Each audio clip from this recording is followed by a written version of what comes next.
Dwayne Carey.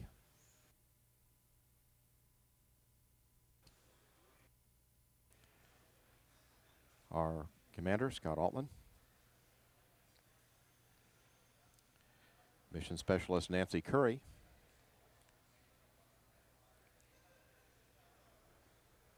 Our payload commander, John Grunsfeld.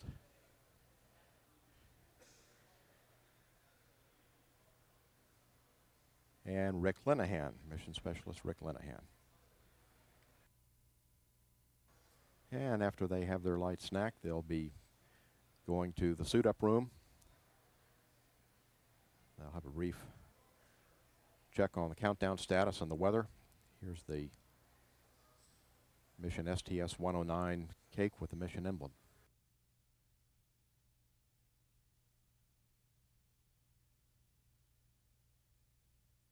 Commander Scott Altman.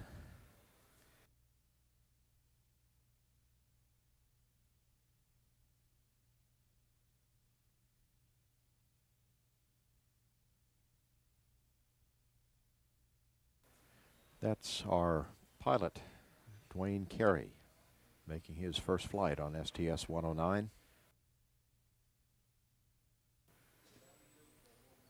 Rick Linehan, mission specialist number 3, making his third flight on STS-109.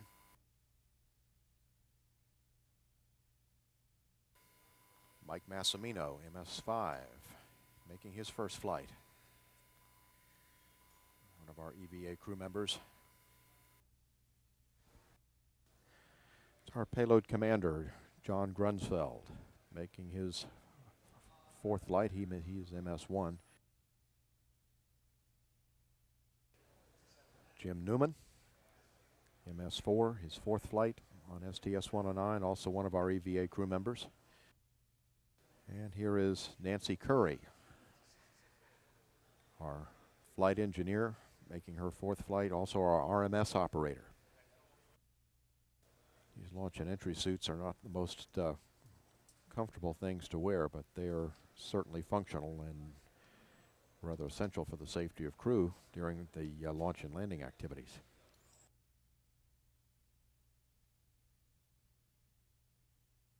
The STS-109 flight crew now leaving the suit-up room on the way to the elevator for the ride down to the ground floor to board the astronaut transfer van, the Astrovan, for the 20-minute ride out to launch pad 39A.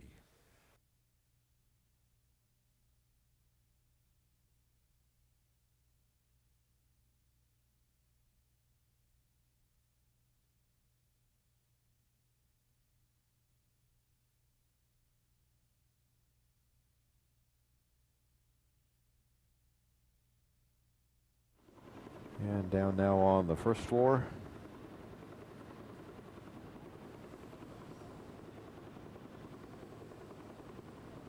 Here they come.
And there they go.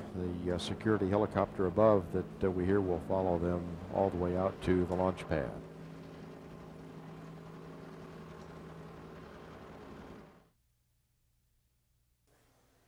And now we see our commander, Scott Altman, preparing to board Columbia by members of the closeout crew. They'll be helping the astronauts with their helmets and the other equipment that they need to don before entering the orbiter. This is Scott Altman's third flight, and he is also the backup RMS operator to Nancy Curry, if that should become necessary.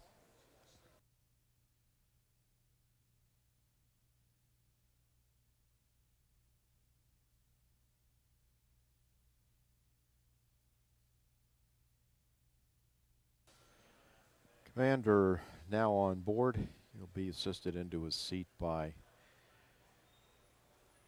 astronaut Mike Foreman, who's on board the orbiter to help the crew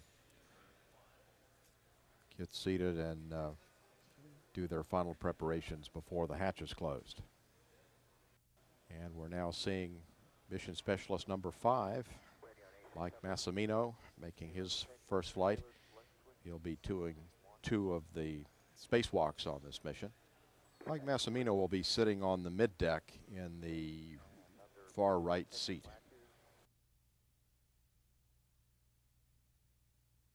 OTC, OVCC. Go ahead. MS5 on board at this time. MS5, copy.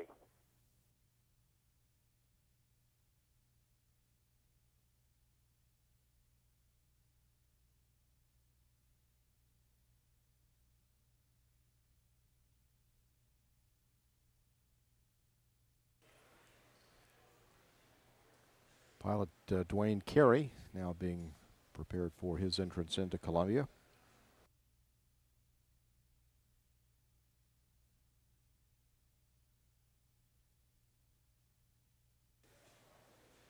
Mission specialist Rick Linehan now also in the picture with pilot Dwayne Carey. And Dwayne Carey, of course, will sit in the front right seat on Columbia. And Rick Linehan will be sitting on the middeck in the left-hand seat closest to the hatch. Dwayne Carey's career has been in the United States Air Force, and he previously worked as an F-16 experimental test pilot out at Edwards Air Force Base in California before becoming an astronaut. Rick Linehan is a veteran of 2 space flights, having flown as a mission specialist in 1996 on mission STS-109 on the Life Sciences and Microgravity Space Lab mission, which was also the longest space shuttle mission to date. And he was also the payload commander on mission STS-90, the Neurolab mission.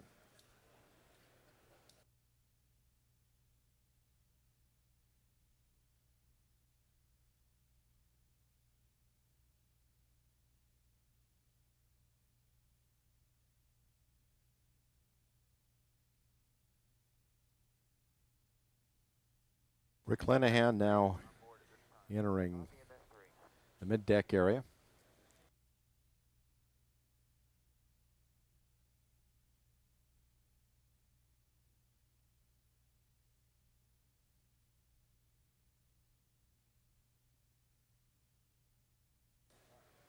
John Grunsfeld now in the White Room. He's our payload commander. He'll be sitting in the aft right seat on the flight deck. Has flown previously on mission STS-67, which was the second flight of the Astro Observatory. He flew on STS-81, the 5th mission to dock with the Russian space station Mir,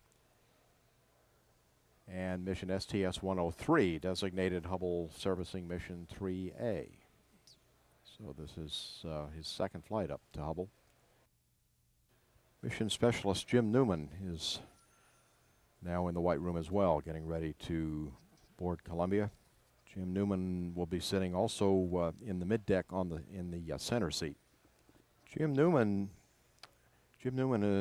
is a veteran of 3 space flights. He's logged more than 32 days in space, including 4 spacewalks totaling more than 28 hours. He was a mission specialist on STS-51 in 1993, STS-69 in 1995, and STS-88 in 1998. He has a master's degree and a doctorate in physics from Rice University. TC, of VCC. Go ahead. MS1 on board at this time. MS1, copy. That is John Grunsfeld now boarding, who will sit in the aft right seat on the flight deck. Good morning, Rick. Welcome aboard. MS4 Jim Newman now about to board. He'll be sitting in the mid-deck center seat. Jim Newman now climbing in. Go ahead. MS4 on board at this time. Copy. Mission Specialist number 2, Nancy Curry, who is the flight engineer and robotic arm operator on this mission, now preparing to board. She'll be sitting up on the flight deck in the aft center seat. Nancy Curry is a veteran of 3 space flights, totaling 737 hours in space. She was the flight engineer on STS-57 in 1993, STS-70 in 1995, and STS-88 in 1998, the first International Space Station Assembly mission. We're up on the flight deck now, looking aft. It's John Grunsfeld on the left, that we see sitting behind the pilot. Nancy Curry will be moving up to the flight deck to the center seat. Nancy Curry now about to board Columbia.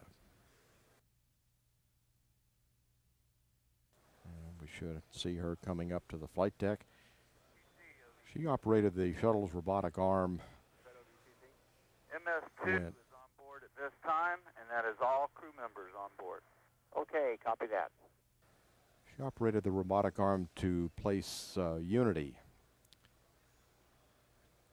into position on the space station.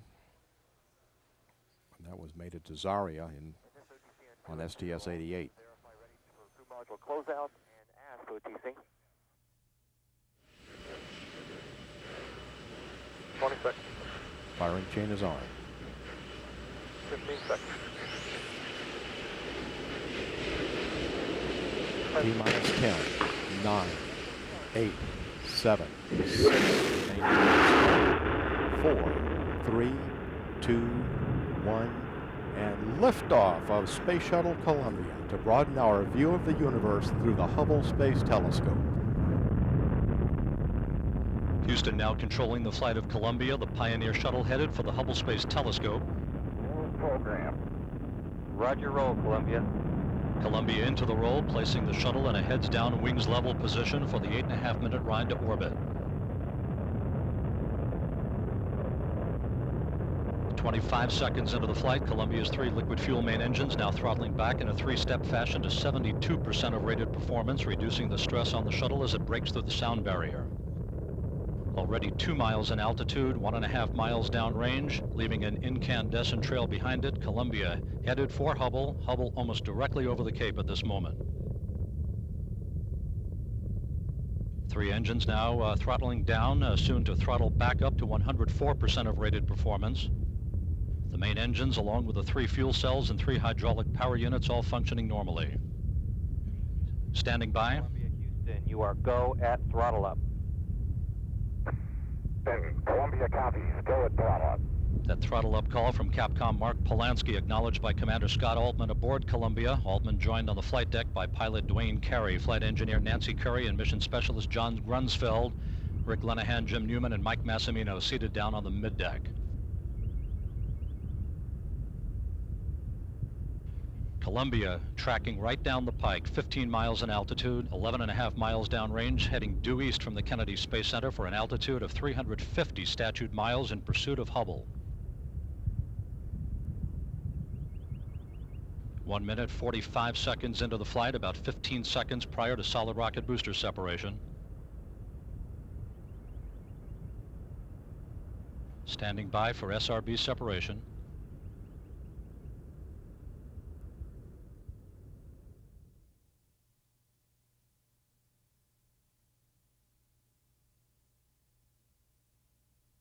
Booster officer confirms a good SRB separation. Guidance now converging. Columbia's onboard computers commanding the main engine nozzles to gently swivel.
Thank you very much, but the thanks and the congratulations and the adulation goes to all of you. Well done. Outstanding effort.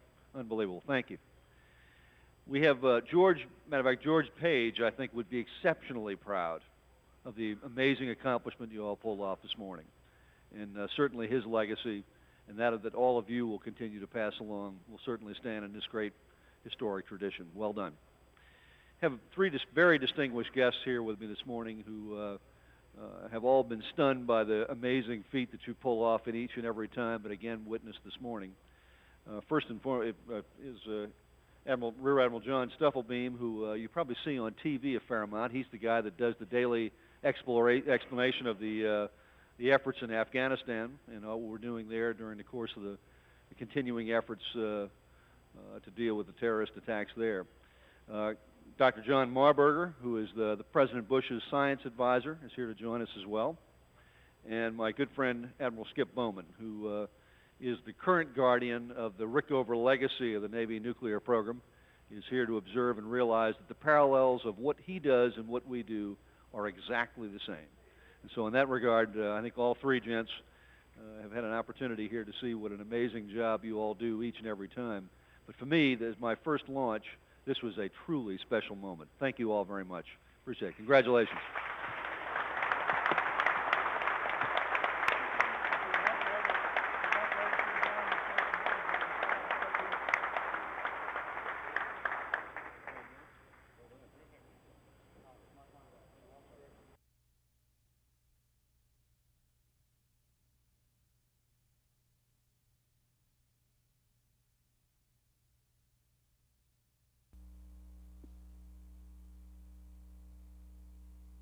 It's great to see an old friend, and the solar rays are nominal. Payload Commander John Grunsfeld reporting that the Hubble Space Telescope appears to be in excellent shape, and the solar arrays are as well. Everything poised for the capture of the telescope and the start of 5 days' worth of servicing and upgrades.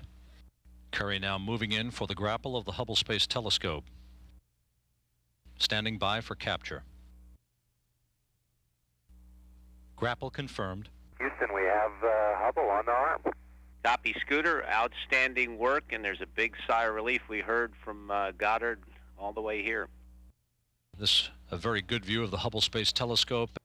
The lower portion of the telescope, you can barely make out the dark oval-shaped objects on the aft shroud of the telescope. Those are actually the fixed-head star trackers, and right above it, that rectangular, lighter-colored insert is the Wide-Field Planetary Camera 2, which soon will be joined by a new astronomical observation instrument, the Advanced Camera for Surveys, which will be installed to replace the faint object camera in the telescope. Nancy Curry slowly lowers the Hubble Space Telescope onto its berthing platform, now just a few inches above the latches. Houston, Columbia for HST. For HST and payloads, the berthing latch operations are complete. Copy that and concur. Good work, gentlemen, ladies. This is a videotape replay of activity that took place earlier this morning during Columbia's rendezvous to the Hubble Space Telescope. Commander Scott Altman in the field of view right now with Nancy Curry directly behind him and pilot Dwayne Carey on the right. The port solar array has begun to retract. This view of the port solar array being provided by a camera on the end of the shuttle's robotic arm.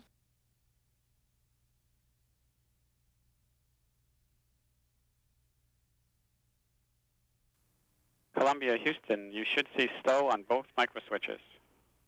And we do. And we got a winner on both sides. This will be Linehan's first spacewalk, and this his third mission into space. And there you see the payload commander, John Grunsfeld, who is about to make his third spacewalk, all in the name of Hubble Space Telescope servicing. And a view now of Mike Massimino, who will be assisting Jim Newman up on the aft flight deck of Columbia, checking all of the timeline and checklist paperwork throughout the course of tonight's spacewalk.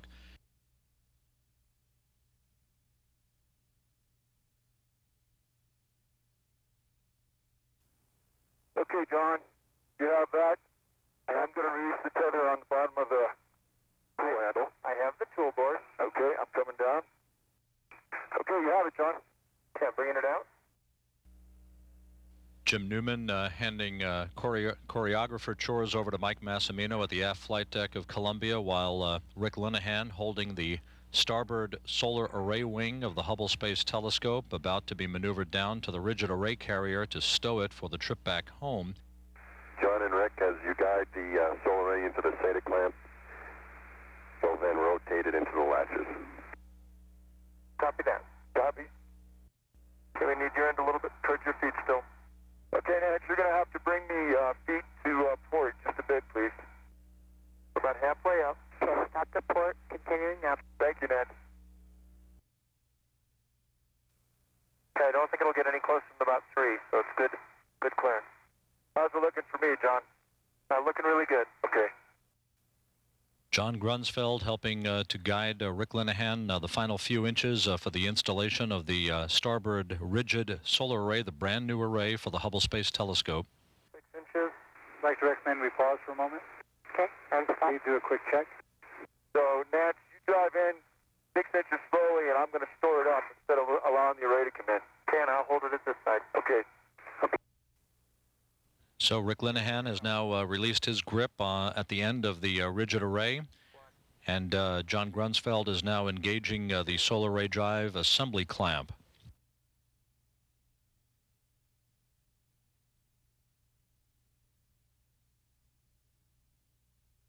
Columbia's commander, Scott Altman, in the center of your screen, on the right-hand side of your screen, pilot Dwayne Carey.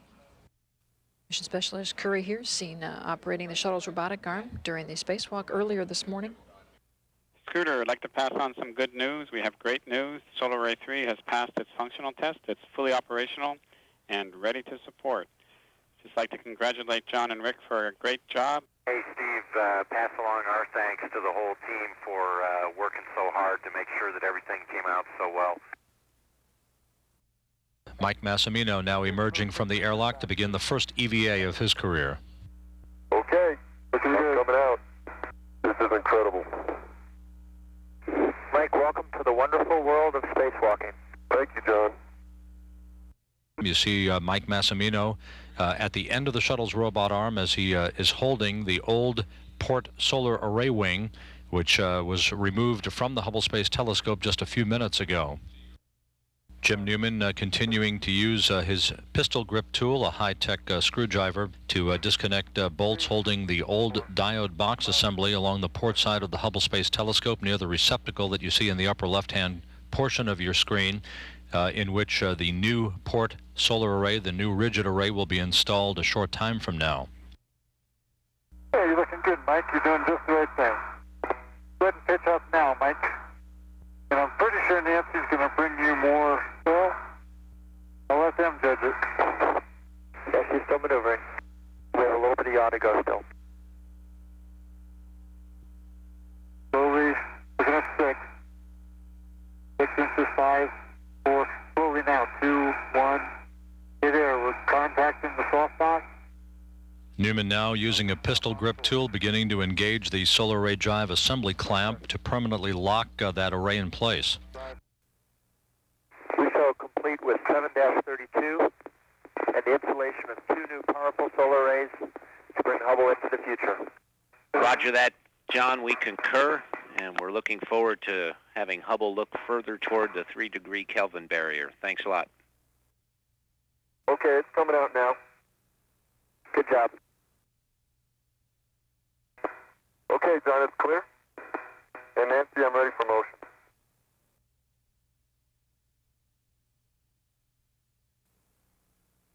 Okay, John, it's in. Good job, Mike. Mike Massimino again right at base 6 of the Hubble Space Telescope underneath the newly installed port solar array for the observatory, preparing to close out the door on base 6 and close out the newly installed reaction wheel assembly, one of 4 gyroscopic devices used to maneuver the telescope toward deep space. Columbia, Houston, reaction wheel assembly functional test is good.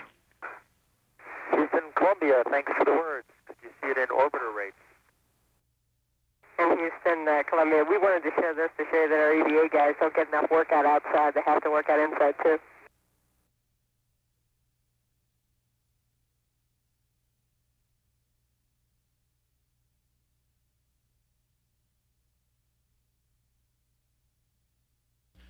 External power has now been shut off to the Hubble Space Telescope for the first time since its launch on April 24th, 1990. Hubble is without a heartbeat. And you're now looking at the heart of the power control unit in Bay 4 of the Hubble Space Telescope. 36 connectors to be demated, the first 30 to be accomplished by Rick Linehan at the end of the robot arm before he swaps places with free-floating spacewalking colleague John Grunsfeld. Grunsfeld will complete the other 6 connector demates, and then we'll reconnect all 36 connectors to the new unit that will be installed in that same bay. About 10 minutes ahead of the timeline, Rick Linehan now prepared to begin the demating of the first of 36 connectors along the side of the control unit on the left side of this box. This view from the Hellman-mounted camera on Linehan. Okay, I'll try to be gentler. Okay, there you go, that looks a lot better. We're trying to get to the topmost thing, but there's just not enough space around this large cable here. Anyway, T25 is complete. Roger. Starting T27. The first of the 36 connectors now having been demated. Linehan making swift work now, taking those connectors off. Okay.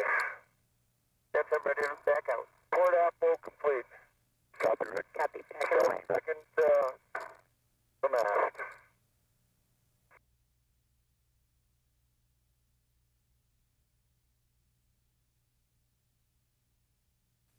This is the final connector, the last of the 36 connectors to be remated to the brand new power control unit on the Hubble Space Telescope.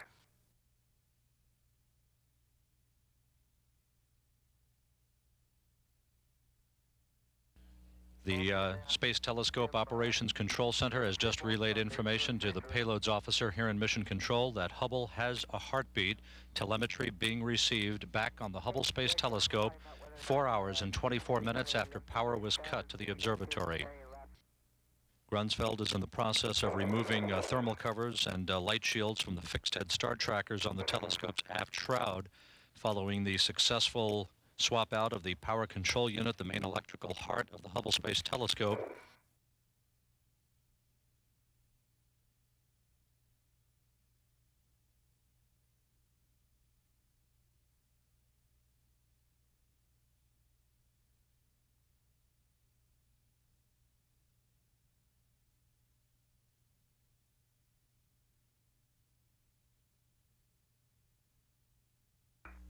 Okay, we see the doors coming open, and it's straight rate. The aft shroud doors are open on the Hubble Space Telescope to the compartment housing the faint object camera, and next to it the corrective optics package called COSTAR.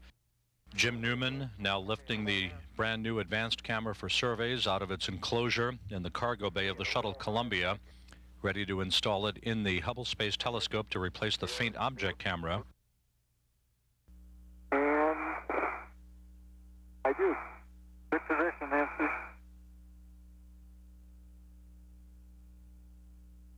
Okay, we're just doing camera stuff here. The Hubble Space Telescope has a brand new scientific instrument, the advanced camera for surveys, having been successfully installed and latched in place. One final look-see by Mike Massimino inside the aft shroud of the telescope.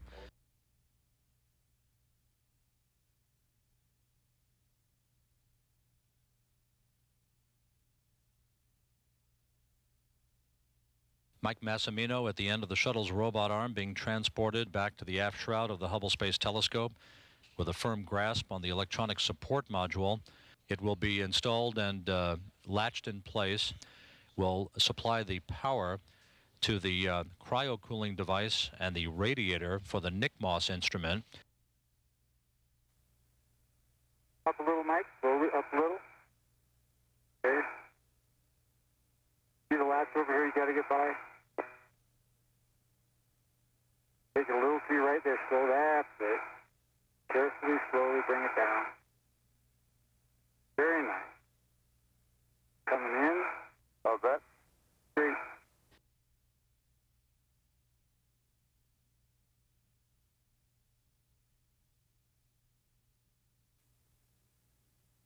closing the right door of the aft shroud.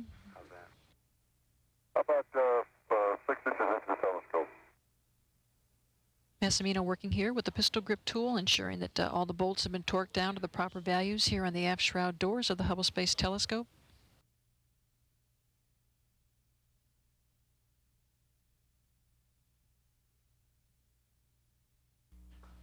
Rick Linehan now working to remove retention pins so that the final latch can pop open and enable him to open up the aft shroud doors, exposing the near-infrared camera and multi-object spectrometer. I am bringing the handle latch open. Yeah, here they come. Okay. And the doors are open on the Hubble Space Telescope. Rick Linehan is in the process of removing the cryo vent line for the NICMOS instrument and temporarily stowing it in a bag. You're looking right into the Hubble Space Telescope. On the left side is the near-infrared camera and multi-object spectrometer. On the right, right in front of Rick Linehan, is the Space Telescope imaging spectrograph. NICMOS is out of its cargo carrier, as Rick Linehan now will be transported back up to the aft shroud of the Hubble Space Telescope to begin the installation. Rick Linehan on the left. John Grunsfeld is now in the process of continuing to be maneuvered for the alignment of the radiator to the face of the telescope, where the 13-foot-high radiator will be latched in place on handrails on the outside of the aft shroud. Grunsfeld now beginning to engage the latches on one of the handrails at the top of the aft shroud of the telescope. You're looking right down the same view that John Grunsfeld has of this 13-foot-high radiator. John Grunsfeld on the right, wearing the suit with the red stripes at the end of the robot arm. Rick Linehan to his left in the pure white suit, now in place to begin the mating of all of the connectors on that conduit that was snaked through the bottom of the Hubble Space Telescope. Astronaut Rick Linehan here on the right, assisting John Grunsfeld as they complete the installation of the radiator harnesses to the NICMOS cooling system. John Grunsfeld on the shuttle's robotic arm, below him Rick Linehan. Right behind you. The two spacewalkers have successfully installed a NICMOS cryo cooler and a radiator, all part of the cooling system. This experimental system designed to keep that infrared instrument very, very cold.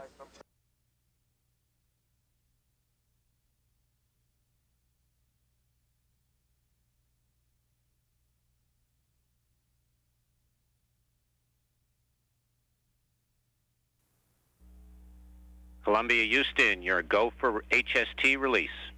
Copy, Houston. Go for release. Thank you. Deployment confirmed.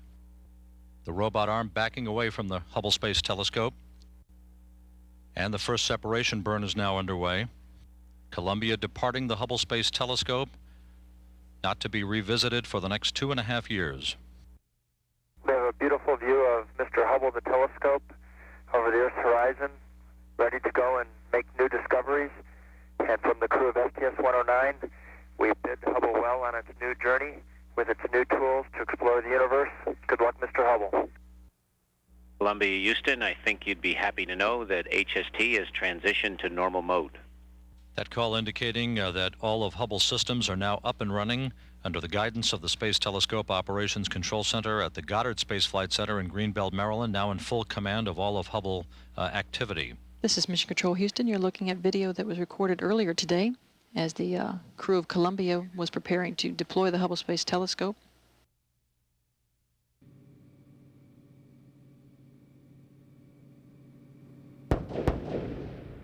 An early morning wake-up call for the residents of the Florida Space Coast. Twin sonic booms as Columbia has gone subsonic.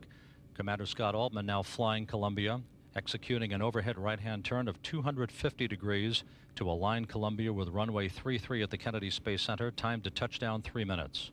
Columbia, Houston, on glide slope on center line. Houston, Columbia, field inside on a beautiful night. We copy, field inside Columbia.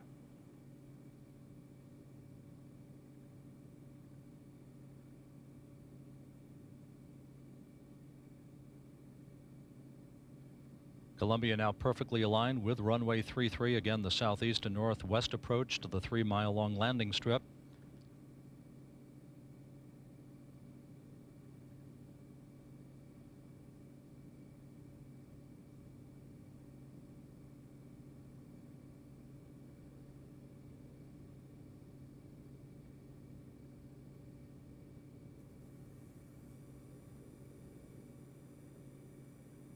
Altman now beginning to flare up Columbia's nose.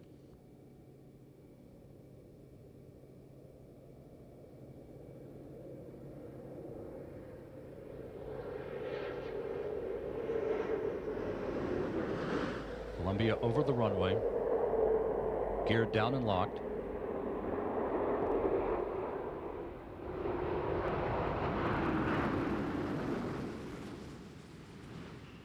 Main gear touchdown. Carey deploying the drag chute.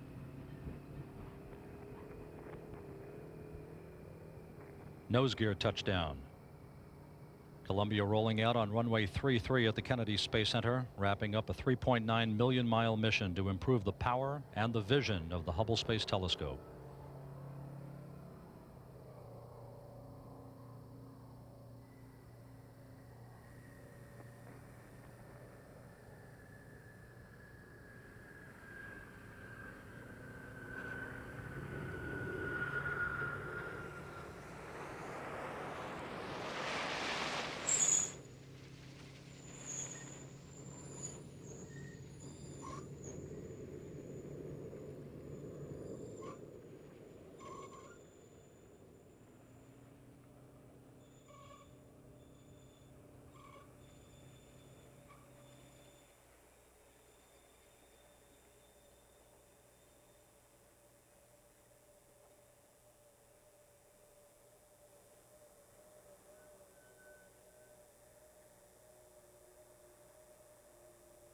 Houston, Columbia, wheel stop KSC, meet you on 5-3.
And the astronauts now disembarking the crew transport van, meeting NASA Administrator Sean O'Keefe. There's Rick Lenahan.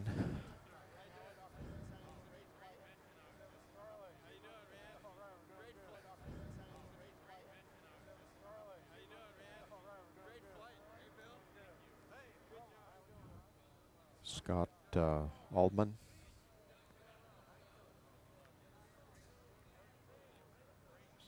So our pilot.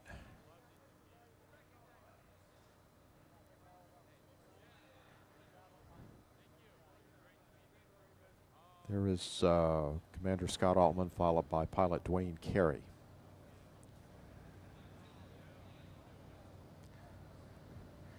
John Grunsfeld behind pilot Dwayne Carey.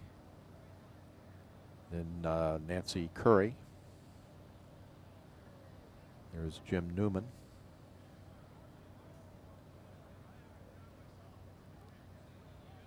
There's Rick Lenahan. Then Jim Newman. And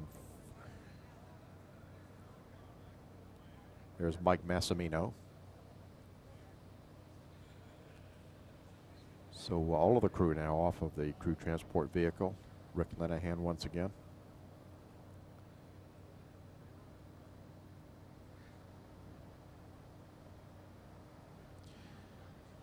And Jim Halsell, Launch Integration Manager at KSC, also an astronaut. There's Launch Director Mike Leinbach.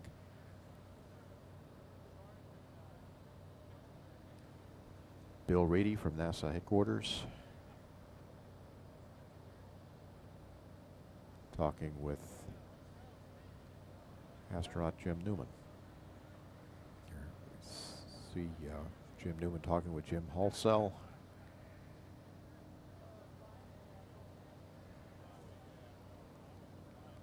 Administrator Sean O'Keefe.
See Fred Gregory there, the Associate Administrator for Spaceflight at NASA headquarters.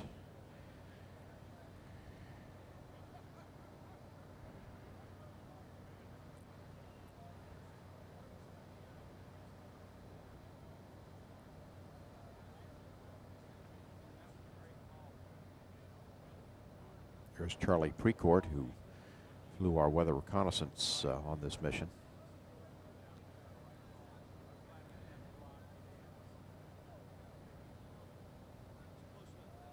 And they're talking with Commander Scott Altman.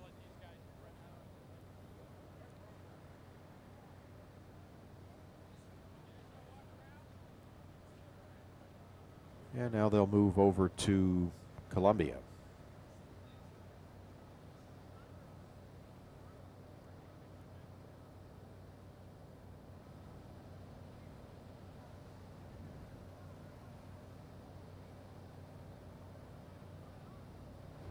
Hey, I just want to say thank you to everybody for just an outstanding mission. And I know how much hard work was put in by folks all across the country, and especially the folks here at Kennedy Space Center, to give us just a great vehicle. I'm awestruck when I look back at everything we were able to do, the folks at Goddard who worked so hard on equipment, the people here, the folks at JSC who trained us, our training team. just an incredible effort by every single person involved with this flight to make it a success. And from all of us who benefited from being able to spend that time in space and work on the Hubble telescope, I want to say thank you to everybody who supported us with your thoughts and your prayers throughout the entire mission. God bless you all, and thank you very much.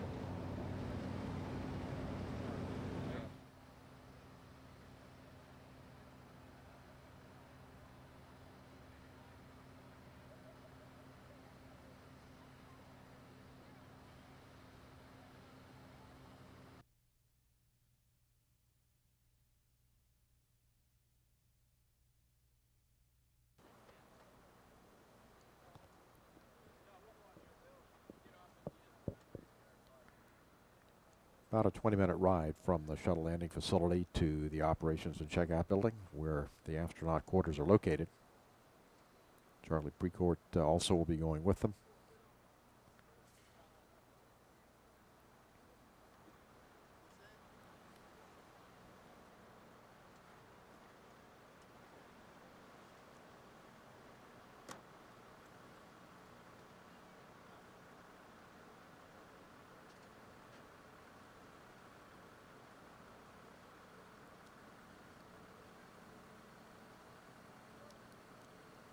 And there they go, en route now to the crew quarters, leaving the shuttle landing facility after completing the STS-109 mission.